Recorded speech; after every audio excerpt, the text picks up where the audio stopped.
Hi, I'm Robert Wolfson. Welcome to the 6th episode of Spartan Sports News. We're going to step off campus for this first segment as Sebastian recaps the Rip Curl Pro Portugal surfing tournament. Rip Curl Pro Portugal is one of 11 annual stops on the Association of Surfing Professionals World Tour. Known as the ASP, it's the governing body for professional surfers, where only the top talent get to compete.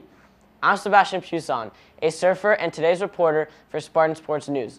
Even if you know nothing about surfing, it's really exciting to watch, and you can get the competitions live online. The Rip Curl Pro took place in October. This year's win was taken by Australian legend Mick Fanning, who moved into second place in the world standings. Second in the competition was South African Jordy Smith, which moved him up 2 spots in the world standings.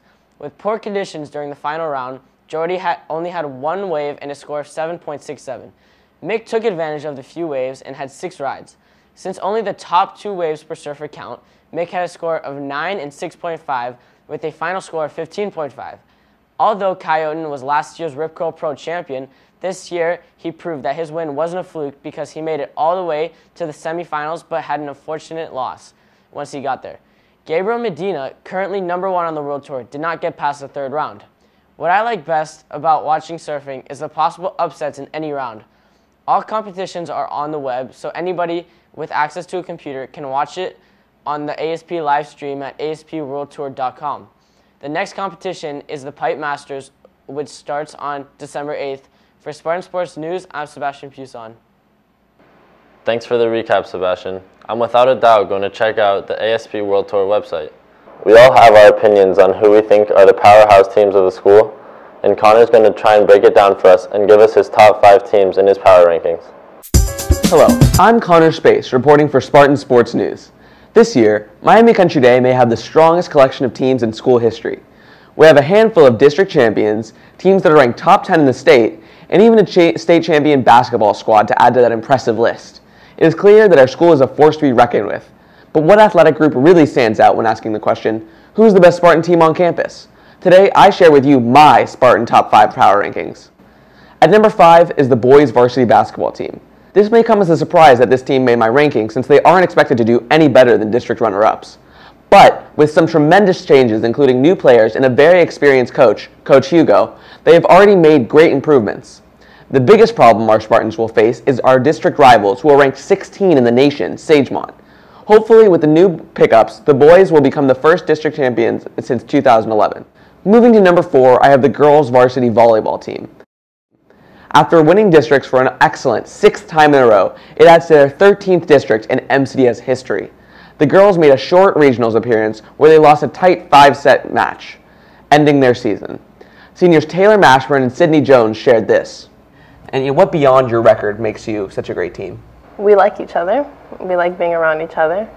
And I think you need that in a team sport. You have to be able to communicate with each other. And trust your teammates. Yeah. To know that she can get what you can't get, and you guys can lend a hand. And a lot of leadership that really led our team in winning making it easy for us to win districts. This upcoming season is looking a little uncertain due to multiple key players graduating.